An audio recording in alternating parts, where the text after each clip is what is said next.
My name's Sean, aka the Yeti Polar Bear, and these are tech tips. Today we're going to set sag on this bike here.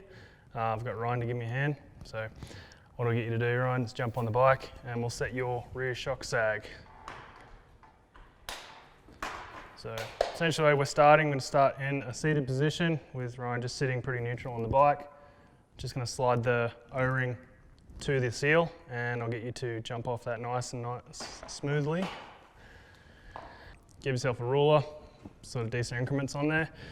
And I'm simply going to be measuring from the edge of the seal to the edge of the O-ring. And right now we are sitting at just under 16 mil. So what that's telling me is there's just a little bit too much pressure in there. So I'm going to chuck my shock pump on there and see what pressure we're at, because it's always good to know.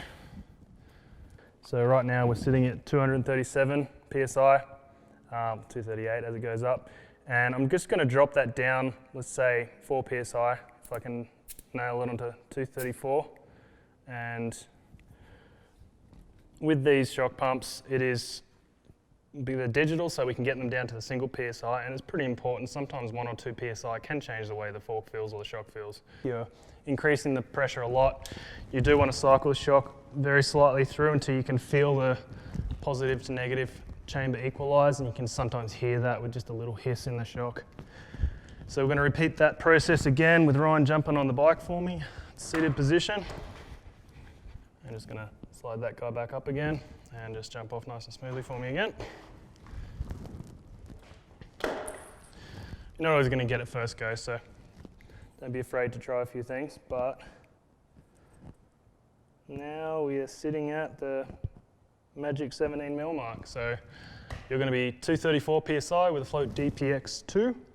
Now for the fork, we're going to set your sag in a slightly different position. It's more of a standing up over the front a little bit. I'll get you into that. So jump on board, just make sure the O-ring slid nicely down there. Jump off again. And with this Fox fork at 160 mil, we are going to be looking for 32 mil sag, and that's close to 20% there. So probably a little soft. We're sitting close to the 37 mark there.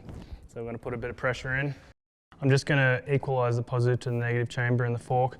Simply push that down slightly, and what happens is the air piston will hit a small port in the tube there, and it'll actually transfer the positive to the negative air. And the negative air is what gives the fork its supple feel off the top.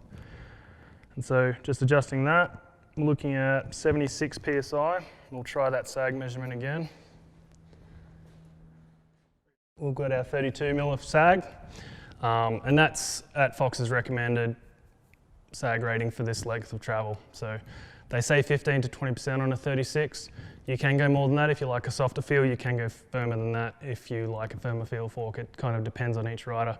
We always start at the recommended setting because that's where the best point is going to be to start there. So point to note, when you're setting sag, have the adjusters relatively open. If you have everything closed, it will give you a false sag reading because the shock and fork won't be able to compress as they were. And that's how I'd be setting up the suspension.